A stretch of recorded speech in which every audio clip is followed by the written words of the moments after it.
काल मी एक आवाहन मनोज जरांगे पाटलांना केलं होतं की मुंबईमध्ये तुमच्या नावानं उद्धव ठाकरे आणि राज ठाकरे यांना पाठिंबा दिला गेलेला आहे, त्यावर तुमचं स्पष्टीकरण यावं.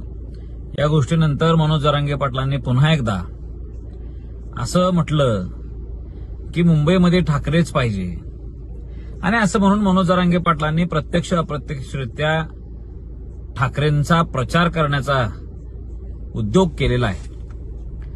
माझं काही मनोज जरांगे पाटलांच्या विषयी मत काही दूषित नाही, कलुषित नाही. आज तिळगुळ आहे, त्या तिळगुळा दिवशी तिळगुळ घ्या, गोडगोड बोला असं म्हटलं जाते.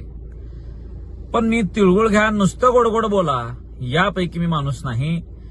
तिळगुळ घ्या आणि खरं खरं बोला अशा भूमिका मांडणारा मी माणूस आहे, आणि मी त्या मांडत असताना कोणाचीही तमा बाळगलेला माणूस नाही.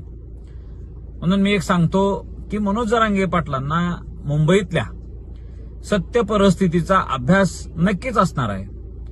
तिथं मुंबईमध्ये, संपूर्ण मुंबईमध्ये परिक्षेत्रात मराठा जातीची संख्या किती आहे याचा अभ्यास मनोज जरांगे पाटलांनी केलाय का? बरं, मुंबईमध्ये मराठवाड्यात जेवढी तीव्रता आहे आरक्षणाच्या बाबतीतली, आपल्या जातीवरच्या अन्याया बाबतीतली, तेवढी जात म्हणून तीव्रता मुंबईमध्ये आहे का याचा अभ्यास त्यांनी केला असेलच.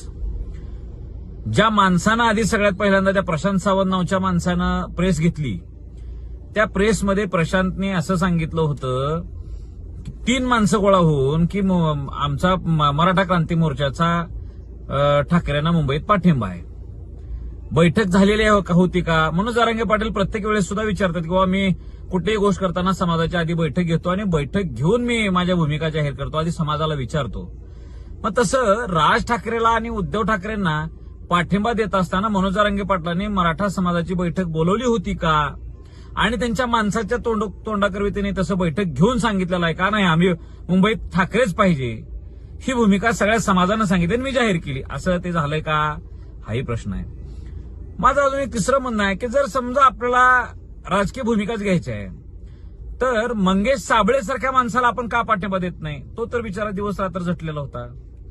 त्याच्याही पुढे जाऊन सांगतो, महाराष्ट्रामध्ये मुंबई परिक्षेत्र क्षेत्रात, मुंबई बीएमसी मध्ये मराठ्यांची संख्या फारच कमी आहे. तिथे काय तुम्ही सांगितलंय नाही सांगितलंय, तिथं नगरसेवकाचं काम, सरकारचं काम, बाकी उद्धव ठाकरे, तिथे हिंदू, मुस्लिम किंवा मराठी ह्या गोष्टीनं मतदान होईल जाईल तो पार्ट वेगळा आहे.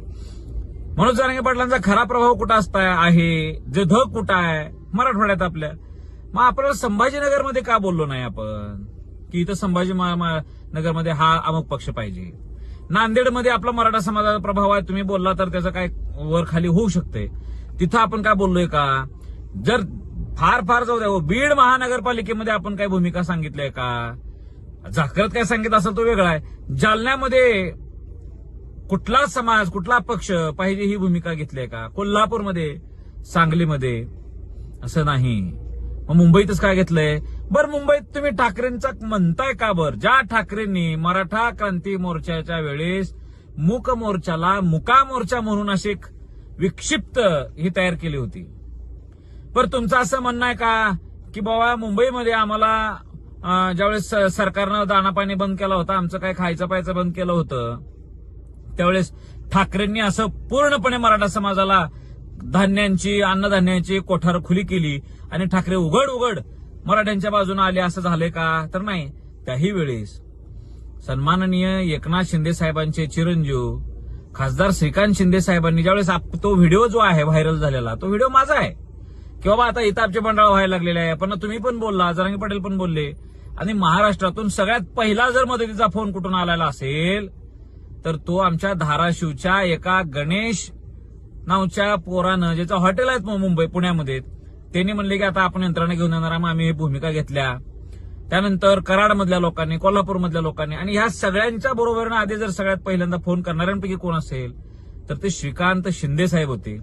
त्यांनी गपचूप सगळीकडे मदत सुद्धा पोहोचवली, पण त्या लोकांनी कधी अशी मागणी केली आहे का की नाही आम्ही मराठा क्रांती मोर्चामध्ये मदत केलेल्या आणि आम्हाला तुम्ही मतदान टाका? असं कधीच नाही.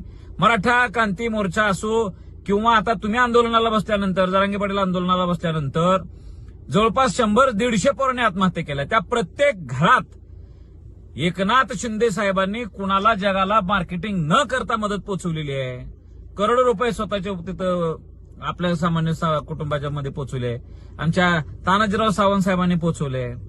तरी मराठा जात म्हणून तुम्ही मला मतदान द्या असं कधी कोणी बोलले का?